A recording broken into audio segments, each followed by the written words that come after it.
Olá, bem-vindos a mais uma viagem na história.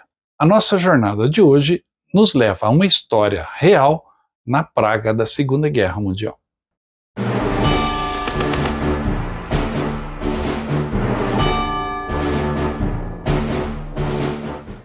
A história do açougueiro de Praga, Reinhard Heydrich, é famosa. Em uma das minhas jornadas, eu tive o privilégio de seguir as pegadas de Reinhard Heydrich e dos executores do carrasco nazista. As marcas estão por toda a cidade. E hoje eu vou contar para você a história do assassinato de Heydrich e da perseguição aos comandos que o executaram, percorrendo a cidade de Praga ao mesmo tempo. Uma das histórias mais conhecidas de toda a Segunda Guerra Mundial, mas que certamente você não sabia esses detalhes que eu vou mostrar no programa. Mas antes de iniciarmos a nossa jornada por esta história incrível e pela bela Praga, não se esqueça que aqui no canal Viagem na História está rolando uma promoção muito legal. Você adquire a camisa do Viagem na História, essa camisa exclusiva, bem bacana e comemorativa dos 80 anos do dia D, e além de comprar a camisa, você vai receber um cupom para concorrer a um pacote de viagens completo para os 80 anos do dia D. Aproveite essa promoção. Você pode comprar a camisa através do nosso WhatsApp. Entre em contato, adquira sua camisa, que é o nosso uniforme, e também concorra a essa jornada incrível pela Normandia, Bélgica, França e muito mais. Dito isso, e não se esqueça de concorrer a essa promoção, vamos conhecer a história que aconteceu em Praga. A história da antiga Tchecoslováquia, ela está muito entrelaçada com o regime nazista, com a ocupação alemã em seu território. A então Tchecoslováquia surgiu após o final da Primeira Guerra Mundial, ou seja, uma nação recente no mapa europeu, e englobava o que hoje é a República Tcheca e a Eslováquia. Então, na época, eles eram um só país, a Tchecoslováquia. Esse país era uma república e a política era totalmente democrática, os presidentes eram eleitos. Mas havia uma região no norte da Tchecoslováquia, a região dos Sudetos, a Sudetolândia, que era uma região povoada por alemães, por descendentes dos alemães, e se falavam dialetos alemães, e eles se sentiam alemães. Essa foi a desculpa usada pelo expansionismo nazista nos anos 30, e Hitler, usando esse argumento, buscou a anexação da Tchecoslováquia ao seu território, assim como ele havia feito com a Áustria. Com a Áustria foi em 1936 e em 1938 Hitler mostrou ao mundo o seu interesse de anexar a Tchecoslováquia. Houve uma reação, a França não queria, outros países também não queriam, e à época o primeiro-ministro britânico Chamberlain esteve em Munique, assinou o famoso Pacto de Munique, onde ele disse, segundo ele garantiu a paz para a Europa naquela época. No documento assinado em Munique, Hitler garantia aos franceses, aos ingleses, ao mundo, que não iria invadir a Tchecoslováquia, queria anexar ao seu território alemão somente a parte onde existia a maioria de população alemã, os Sudetos. Só que, após assinar esse documento e após o retorno triunfal de Chamberlain à Inglaterra com o pedaço de papel garantido que a paz estava segura na Europa, Hitler, na realidade, anexou toda a Tchecoslováquia. A partir daí, ele buscou incorporar a Tchecoslováquia ao grande território, à grande pátria alemã. Com o advento da Segunda Guerra Mundial, a invasão da Polônia, a guerra com a França, com a Inglaterra, a Tchecoslováquia foi incorporada definitivamente ao território alemão. E essa região ficou conhecida como um protetorado alemão incorporado ao território alemão. E para governar essa região, Hitler, em 1941, indicou o seu protegido, ou aquele que ele considerava como o seu sucessor natural, Reinhard Heydrich. Heydrich havia feito carreira dentro das SS, das tropas especiais alemãs, e era um queridinho de Hitler. E ele participou efetivamente dentro do extermínio dos judeus, da solução final, E hoje os historiadores apontam que ele foi responsável aí por mais de 2 milhões de judeus mortos durante a Segunda Guerra Mundial. Mas Hitler indicou Heydrich para a Tchecoslováquia para governar aquela região como Reichsprotektor, ou seja, o grande comandante, o grande chefe dessa região, que englobava a Boêmia, a Bavária, uma região que pega parte do território alemão, parte do território tcheco. Heydrich não só governava essa região tão importante e crucial para a Alemanha, mas também eliminou todos os judeus, perseguiu, prendeu, deportou para os campos de concentração todos os judeus de toda essa região. De uma forma ou de outra, ele virou o alvo dos ingleses. É bom lembrar que quando houve a anexação da Tchecoslováquia pelos alemães, milhares de tchecos e de eslovacos, principalmente tchecos, fugiram para a Inglaterra e foram treinados, foram absorvidos pelo aparelho militar britânico, foram treinados e muitos deles foram usados como tropas regulares ou como agentes. E esses agentes cumpriam missões especiais.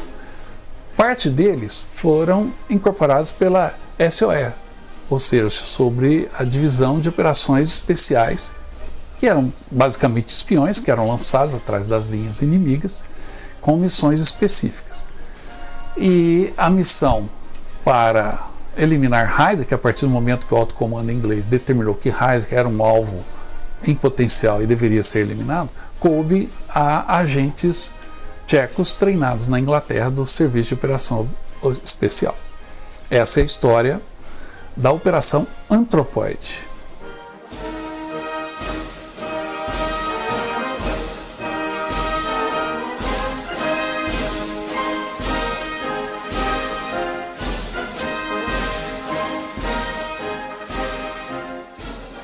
Em Londres, o governo tcheco no exílio resolveu então matar Heydrich com a colaboração do alto comando militar britânico.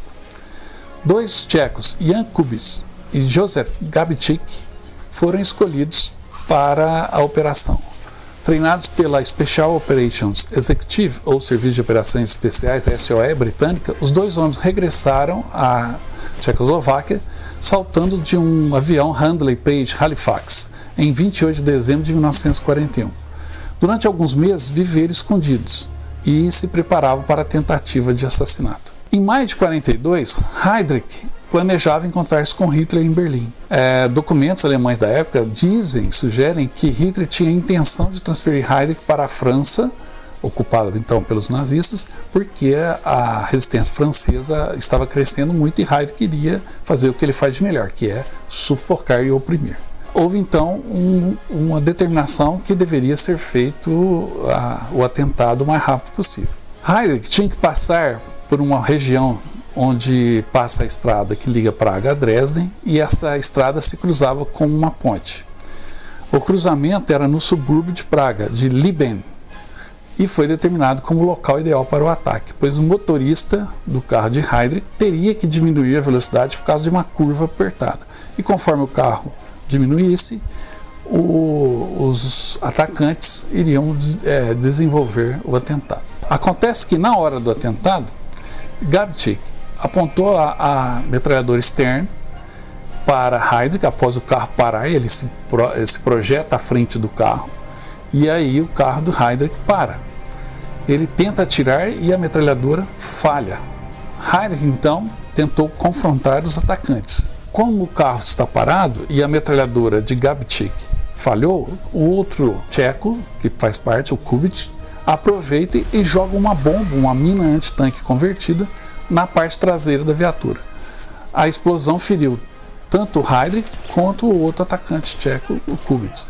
Quando a fumaça desapareceu, Heydrich saiu dos destroços do carro com sua pistola na mão, tentando atirar em Kubiš. Kubiš pegou uma bicicleta, saiu correndo, e o motorista de Heydrich correu atrás de Kubiš e houve um tiroteio e Kubiš acertou o motorista de Heydrich. Enquanto isso, o Reichsprotektor Reinhard Heydrich, ainda com a pistola na mão, sangrava sentado dentro do carro. Ele havia sido ferido mortalmente. Uma mulher tcheca chamou um carro que passava e ele foi colocado dentro da cabine e foi levado ao hospital.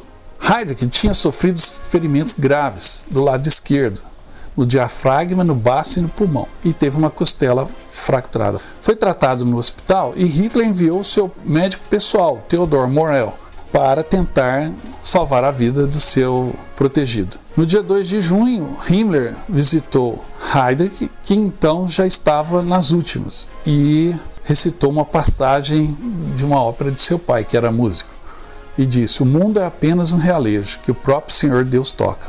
Temos todos de dançar de acordo com o ritmo que já se encontra no tambor." Ele entrou em coma e, depois da visita de Himmler, morreu em 4 de junho. A autópsia concluiu que ele morreu de septicemia, causado pelos ferimentos da explosão. Obviamente, o funeral de Heydrich foi uma cerimônia nazista altamente concorrida.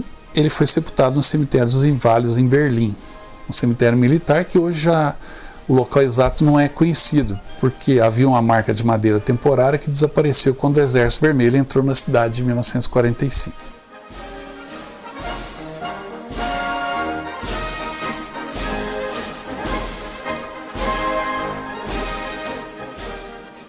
Obviamente que todos os atacantes a Heydrich foram imediatamente perseguidos. Houve uma investigação profunda e violenta e um dos integrantes do grupo virou traidor após sofrer pesada tortura. E com a ameaça de matar todos os seus parentes, ele passou a entregar quem havia participado do atentado, toda a rede de resistência tcheca que havia organizado o atentado. Com o alarme soado entre os resistentes, alguns se mataram com cápsulas de veneno, porque sabiam que iriam sofrer as consequências, e outros fugiram e se refugiaram numa igreja em Praga. A igreja existe até hoje. Foi ali que nós tivemos a oportunidade de visitar todo o memorial. Mas antes eu vou contar um pouquinho de como foi essa perseguição.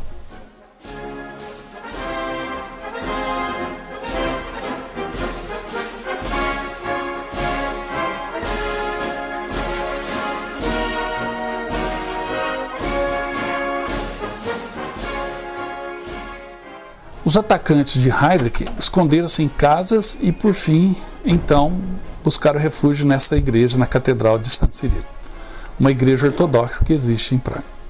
Depois da traição de um dos membros da resistência, a igreja foi cercada por 800 membros das SS e da Gestapo.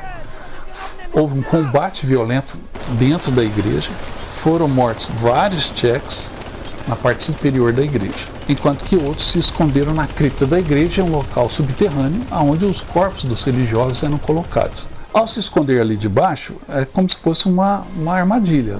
Os resistentes estavam presos numa ratoeira e foi questão de tempo até os alemães liquidarem todos.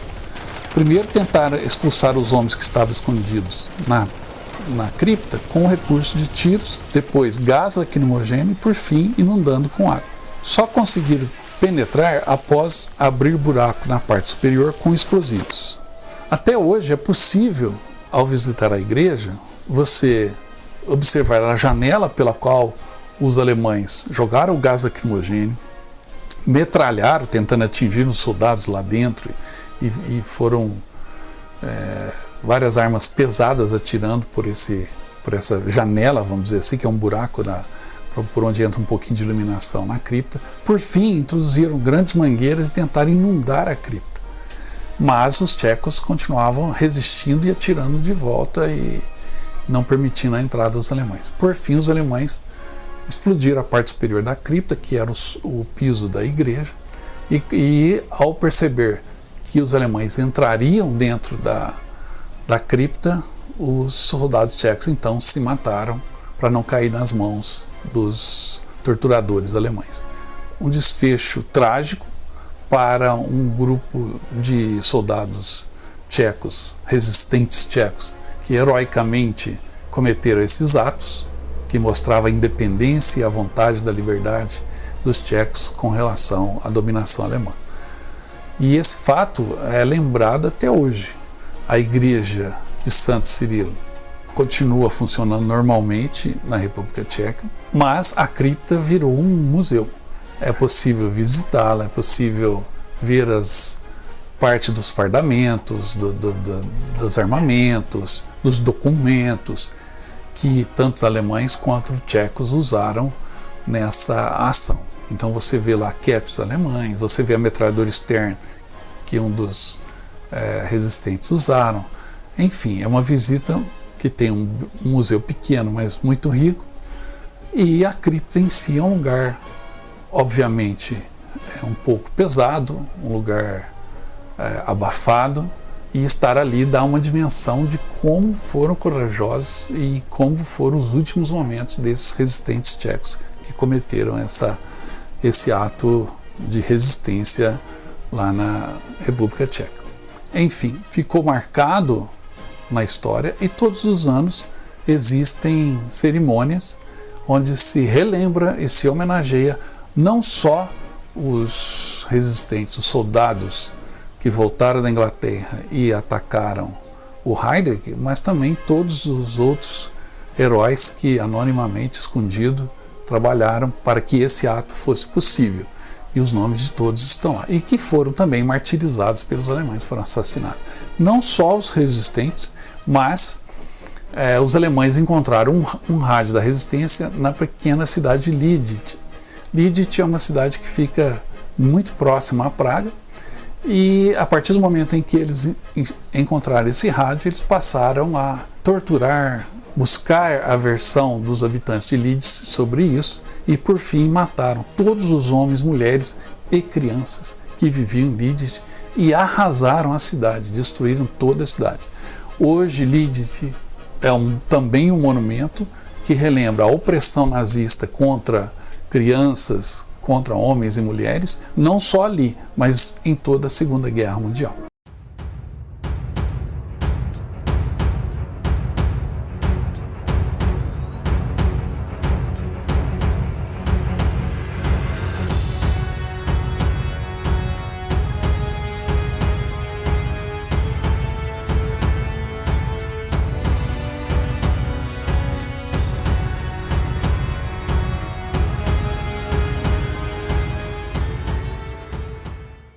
A República Tcheca tem muita história. Como eu disse, ela foi ocupada pelos alemães durante muito tempo. Então muita coisa aconteceu ali. Visitar a cidade de Praga e os arredores é fazer uma viagem no tempo, num tempo nefasto, num tempo obscuro, mas que precisa ser conhecido e precisa ser lembrado para que absurdos como esse não aconteçam novamente. E também o heroísmo de quem participou dessa resistência deve ser lembrado para mostrar a resistência à opressão.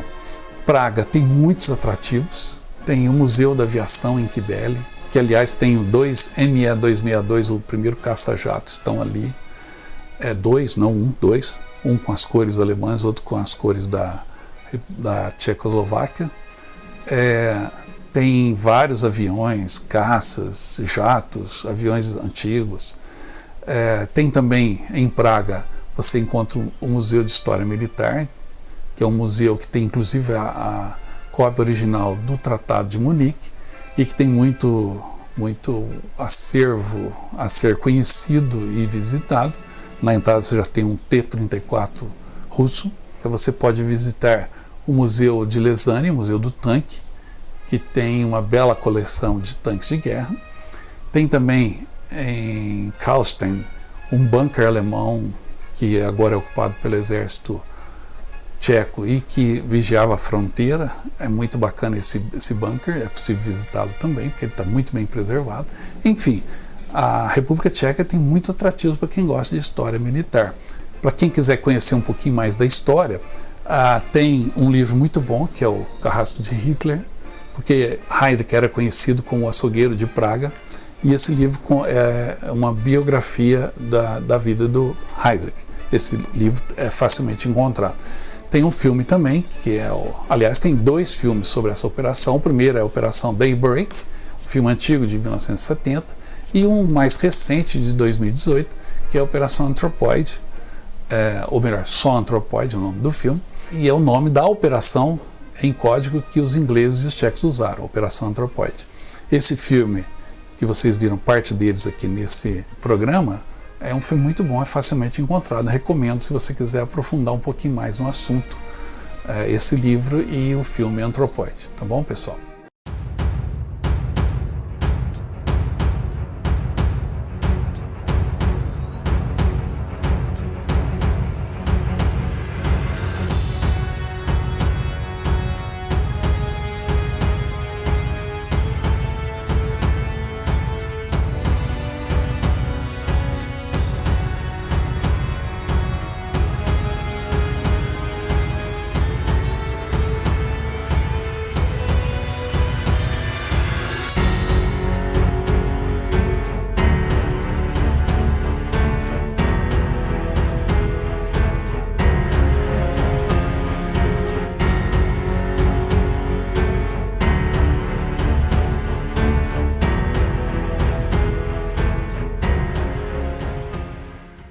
Que história incrível! Visitar Praga, conhecer essa história, estar nesses locais foi algo arrepiante. Espero que você tenha a oportunidade. E falando em visitar cidades europeias, não se esqueça de concorrer à nossa promoção. Adquirindo a camisa dos 200 mil inscritos aqui no canal e também celebrando os 80 anos do dia D, você automaticamente receberá um cupom para concorrer pela Loteria Federal a um pacote de viagens para os 80 anos do dia D em junho de 2024. Peça a sua camisa, receba o seu cupom e boa sorte. Espero que você tenha gostado desse vídeo. Se gostou, não esqueça de dar um like no programa, deixar o seu comentário ao final e se inscrever no canal se não está inscrito. E eu volto logo com mais histórias de guerra. Até mais!